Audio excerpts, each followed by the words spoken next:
ప్రతిపక్ష టీడీపీని చూస్తే ఇద్దరు గుర్తొస్తారని, ఒకరు వయసు ఉడికిన చంద్రబాబు నాయుడు, మరొకరు వర్ధంతికి జయంతికి తేడా తెలియని లోకేష్ అని రాష్ట్ర వ్యవసాయ శాఖ మంత్రి కాకాని గోవర్ధన్ రెడ్డి వ్యంగ్యోక్తులు విసిరారు.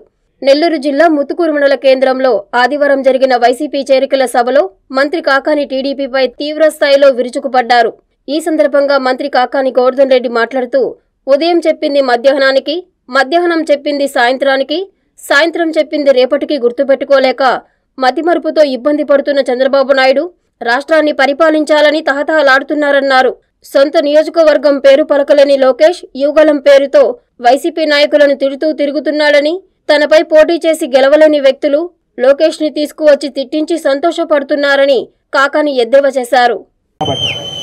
ఈరోజు మన ప్రతిపక్షాన్ని చూస్తే మనకి గుర్తొచ్చేటువంటి వ్యక్తులు ఇద్దరు.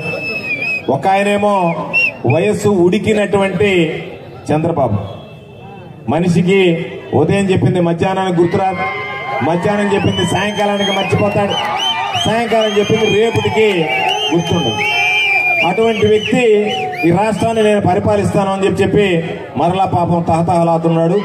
మతి మరుపుతో వ్యాధితో బాధపడేటువంటి చంద్రబాబు కొడుకును చూద్దామా అంటే తాను పోటీ చేస్తున్నటువంటి నియోజకవర్గం మంగళగిరి అని చెప్పమంటే మందలగిరి అనేటువంటి వాడు నేను ఈ రాష్ట్రానికి ముఖ్యమంత్రి కావాలి అని చెప్పి పోటీ పడుతున్నాడు. కాబట్టి జయంతి అంటే ఏందో తెలియదు, వర్ధంతి అంటే ఏందో తెలియదు, పుట్టినరోజు అంటే ఏందో తెలియదు, చనిపోయినటువంటి దినం అంటే ఏందో తెలియదు. ఆ పిల్లవాడిని తీసుకొచ్చి ముత్తుకూరు మండలంలో పెట్టించి పాప చంద్రమోహన్ రెడ్డి మమ్మల్ని అందరినీ తిట్టి పంపించాడు. వాళ్ళకి ఎట్టుందంటే పరిస్థితి, మనం గెలవబడలే. ఈ సర్వేపల్లి నియోజకవర్గంలో రాబోయేటువంటి రోజుల్లో తెలుగుదేశం పార్టీకి డిపాజిట్లు కూడా రావు, తెలుగుదేశం పార్టీ గెలవదు.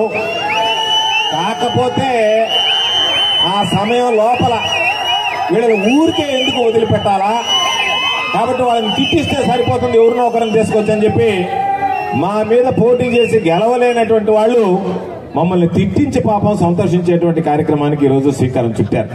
నేను అనుకున్నా ఏమి ఇబ్బంది లేదు, ఎందుకంటే ప్రజల్లో గెలవలేకపోయినటువంటి వాళ్ళు ఆ ఫ్రస్ట్రేషన్ లో ఈ మధ్య ఎక్కడో చెప్పారు, యువగళం చూసిన తర్వాత పాపం ఆయన బలాన్ని ఈయన బలాన్ని చూసి నేను తట్టుకోలేక పాపం నేను ఫ్రస్ట్రేషన్ లోకి పోయాను అని చెప్పి. నేను ఫ్రస్ట్రేషన్ లోకి పోవడం కాదు, నేను ఆలోచన చేస్తున్నది వైఎస్ఆర్ కాంగ్రెస్ పార్టీ గెలుపుల గురించి కాదు, తెలుగుదేశం పార్టీలో పోటీ చేసేటువంటి అభ్యర్థికి ఈ నియోజకవర్గంలో డిపాజిట్ కూడా తగ్గకూడదు అనేటువంటి ఆలోచన చేస్తున్నాను.